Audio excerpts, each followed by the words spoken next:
Ladies and gentlemen, we all know too well that we are facing critical threats and challenges from Russia. In response, we have to make NATO stronger, but also fairer.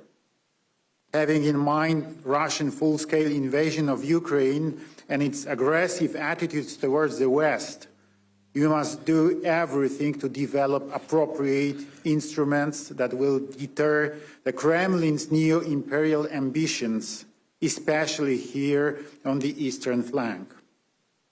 That is why our talks focused primarily on the urgent need to increase defense spending and on developing the production capabilities of national defense industries.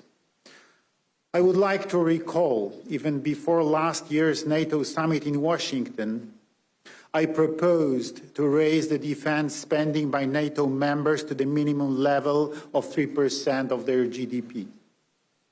3 months ago, I submitted to Secretary General Mark Rutte a request to raise this issue in The Hague.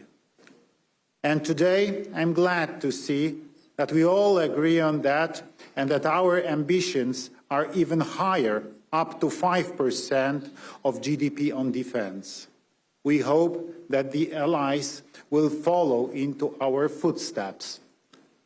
Another key element of our discussions was strengthening the transatlantic relations and the strategic alliance with the USA.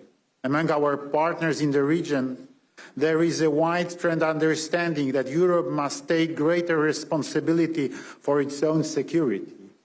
But it is critically important to do it not by following mirages of European autonomy, but in close cooperation with the United States.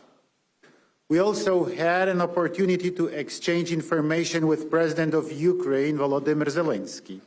During our conversation, we addressed very important issues regarding further support for Ukraine in its fight against Russia.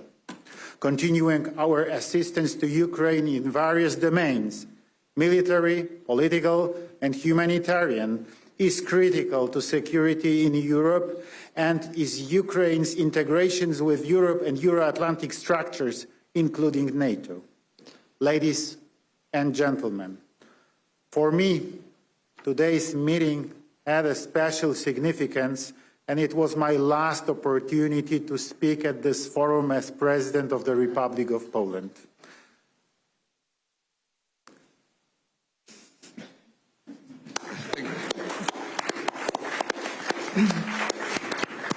I have to emphasize that co-creating and later co-developing this format has been one of the most important and valuable aspects of my presidency.